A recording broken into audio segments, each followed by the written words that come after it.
Isa pa sa maingay kahapon, ito yung Mr. President, magre-resign daw. Sabi niya, "Wag mo daw kakantiin yung relihiyon mo." Uulitin ko, ang pambansang awit ay walang relihiyon. Ang watawat ay walang relihiyon. Bakit mo kasi ginawa yun? O ngayon natatamaan, dahil sa pagiging, Muslim mo ngayon nagiging iyakin ka. Sabi niya dito magre-resign daw siya. Kaya magpa-drug test mo hindi mo magawa. Tuktok lang yan. O dito tayo sa kanyang Robin, pasok.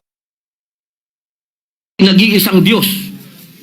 Dito po nakasalalay ang aming pananampalataya. Handa po kaming magpakamatay para dito.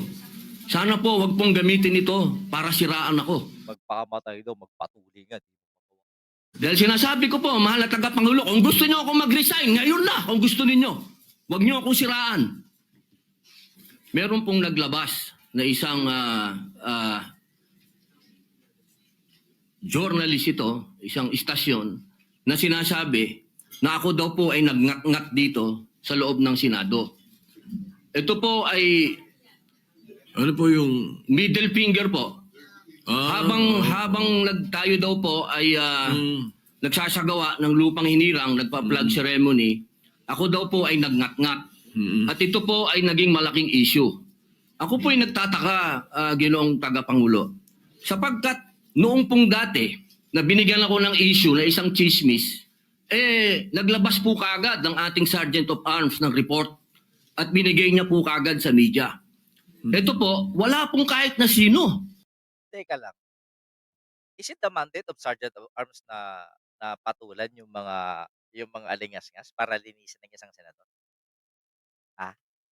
Trabaho ba ng Sergeant at Arms yan? I don't think so. At bakit ka nag-aantay na magtatanggol sa'yo? Hindi mo ba kayang ipagtanggol ang sarili mo sa social media? Abay, ang dami-dami mong staff. Bakit ka nagiging pikunin, di ba? Di ba?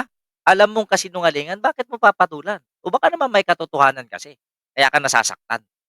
May argumento dyan. Ang nagpapaliwanag na hindi ko po ginawa. Ang tanong ko po, meron po Hindi trabaho ng Sergeant at Arms yan. Pagtanggol ka sa social media, Binoy. Ang trabaho ng Sergeant at Arms ay panatilihin na maayos, tahimik at mapayapa ang kabuuan o pasilidad ng Senado. Yun ang trabaho ng Sergeant at Arms. Magpatupad ng katahimikan, kapayapaan, bugok. tayong tinititigan sa tinitingnan dito. Kasi napakabigat po ng akusasyon na ito sa harapan po ng ating bandila. Ako po yung magngangat-ngat. Thank you ulit, Ma'am Eje, for the additional stars. Thank you. Napapalingon minsan-minsan lang ako mapalingon diyan, kaya nale-late ako minsan sa may Facebook. Thank you ulit, Ma'am Eje, ha. Oh, thank you so much. ありがとう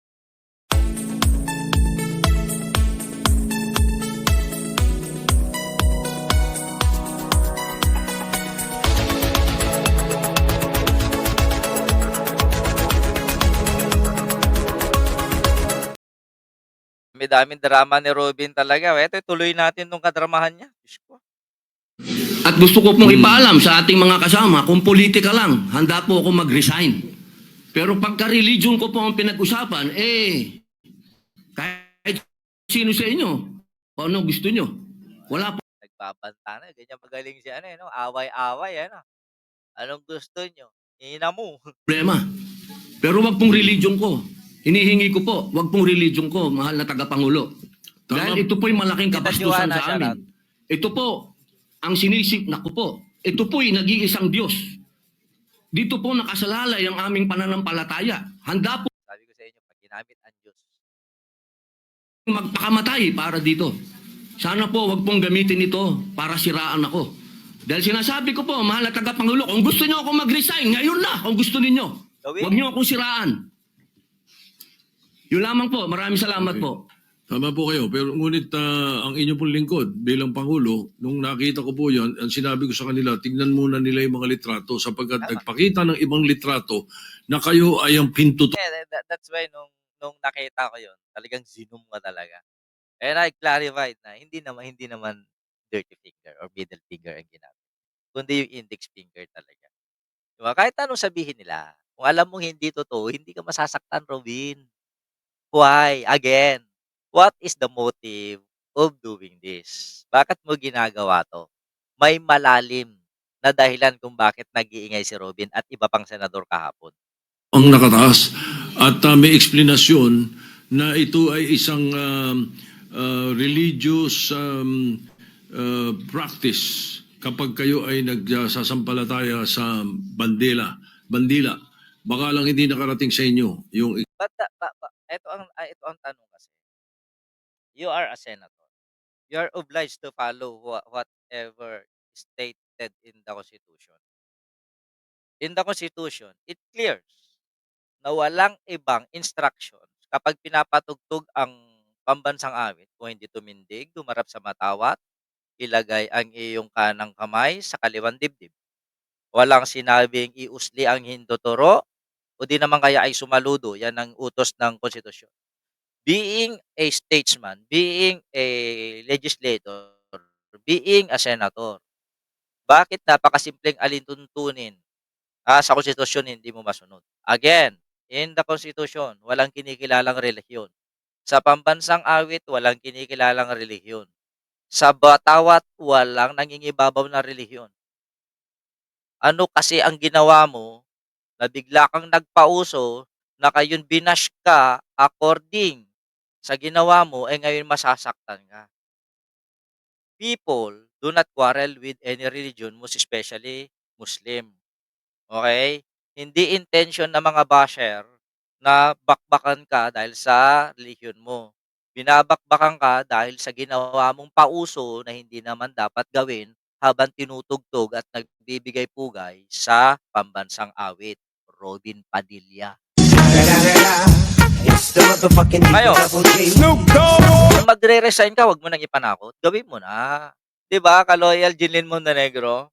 explanasyon na sinabi ko. Kaya ipagpatawad nyo na kung ang Sergeant at Arms so ang mga journalist natin ay hindi nila napansin yan. Ngunit ako mismo, nung tinanong nila, sinabi ko na tingnan nila merong mga pinakitang litrato ninyo sa kabilang side na malinaw na hintuturo ang inyong pinapakita.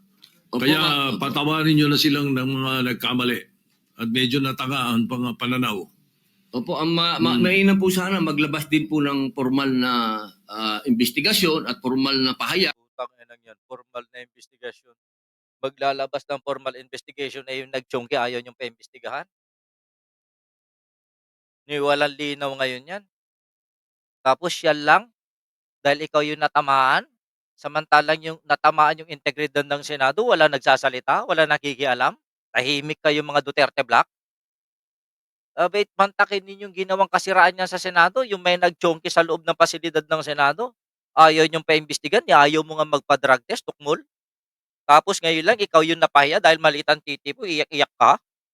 Ang Senado patungkol po dito. Kasi Ginoong Pangulo, yung lumabas pong mga meron pang parang dinoktor pa eh. Meron pong hindi, oo nga, malabo yung isang litrato eh. Meron pong nilabas sa apology ang Rappler Opo. sa inyo Opo. na ito ay mali ang pagkakasabi nila na kayo ay merong ginawang tawag niyo po, ingat-ngat. Opo. Alam niyo po, Ginoong Pangulo. Humingi ng tawad sa inyo. Ayan Opo, pero napakainam po kung manggagaling po sa Senado sapagkat marami naman pong camera dito ang magsasabi na hindi ko po ginawa yan. Marami daw camera. Pero yung nagtiyongki, hindi makita. Wow. Hindi ko po magagawa yan. Tama. Napakalaking pambabastos po niyan. Hindi ko po magagawa, Ginoong Pangulo. Ako na mismo bilang bilang Senate President o tagapangulo ninyo, ako na nagsasabi na hindi ninyo ginawa yan. At tama yung ikangay mag-apologize sila sapagkat mali ang pinakita nila. Patawarin nyo na sila.